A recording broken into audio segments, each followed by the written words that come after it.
அனைவருக்கும் வணக்கம். நான் பிரபாகர் ஜோதிடர். ஓம் சிவாய நமக. சிவசக்தி திருச்சிற்றம்பலம். இன்று பிறந்த நாள் காணும் அனைவருக்கும் வாழ்த்துக்கள். இறைவனுடைய அருள் பரிபூர்ணமாக உங்களுக்கு கிடைக்கட்டும். உங்களுக்கு மனம் எதை நீ ஆசைப்படுகிறதோ அந்த ஆசை நியாயமான ஆசையாக இருந்தால் நிறைவேற்றும் என்று எம்பெருமான் சிவபெருமானிடம் அடியன் வேண்டிக் கொள்கிறேன். இப்போ நான் என்ன சொல்ல போகிறேன்னா, இன்று திருக்கணிதப்படி குரு பகவான் குரு பயிற்சி அடைகிறார். அதனால் குருவை பற்றி ஒரு சிறு விளக்கம் சொல்கிறேன். நீங்கள் கருத்து கொண்டு பயன்படுங்க. குருவின் ஆட்சி வீடு பார்த்தீங்கன்னா தனுசு மீனம் ஆகும். குருவின் மூல திருகோண வீடு தனுசு ஆகும்.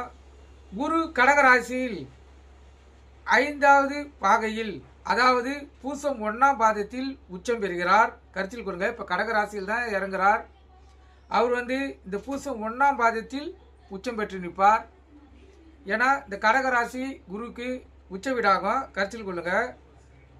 குரு மகரத்தில் 5ஆம் பாகையில், அதாவது திருவோணம் 1இல் நீச்சம் அடைவார். குரு அஷ்டமனம் சூரியனுக்கு 11 பாகைகள் முன்னும் பின்னும் குரு இருக்கும்போது அஷ்டமம் அடைகிறார். குரு வக்கிரம் ராசி கட்டத்தில் குரு இருக்கும் இடத்திலிருந்து 5வது ஸ்தானத்திலிருந்து 9வது ஸ்தானம் வரை சூரியன் கடந்து செல்லும் போது குரு வக்கிரம் பெறுகிறார். குருக்கு 7இல் சூரியன் வரும்போது அதிசாரான வக்கிரம் அடையக்கூடிய வாய்ப்பு குரு பகவானுக்கு ஏற்படும். இப்போ வக்கிரம் என்பது பார்த்தீங்கன்னா, அது சிறு விளக்கம் சொல்கிறேன். வக்கிரம் என்பது பின்னோக்கி செல்லும் என்று பொருள். அதாவது நாம் பேருந்தில் பயணம் செய்யும் போது மரம் செடி கொடிகள் பின்னோக்கி செல்வது போல் காட்சியளிக்கும். அதுபோல சூரியனின் வெப்பம் தாங்காமல் கிரகங்களின் பயணத்தில் வேகம் சற்று குறைவதாகவும் இதையே வக்கிரம் என்று ஜோதிட சாஸ்திரங்கள் கூறுகின்றன. இன்னும் விளக்கமாக கூறுவது என்றால், நாம் ஏதோ ஒரு வாகனத்தை முந்திக் கொண்டு செல்லும் போது நம்முடைய வாகனமும் நம் முந்த போகும் வாகனமும் அடுத்தது போல் இணையாக செல்லும்போது 2 வாகனங்களும் நகராதது போல் கொஞ்ச நேரம் காட்சியளிக்கும்.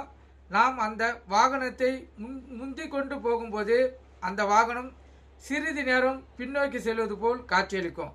இதையே வக்கிரம் என்று கூறுகிறோம். குரு சுமார் 120 நாட்கள் வக்கிரகதியை அடைகிறார். கருத்தில் கொள்ளுங்க. குரு வக்கிரமாக இருந்தாலும் வக்கிரத்திலும் பலன்கள் சிறப்பான பலன்களை தருவார். நீங்கள் கருத்து கொண்டு பயன்படுங்க. நன்றி, வணக்கம். வாழ்க வளமுடன்.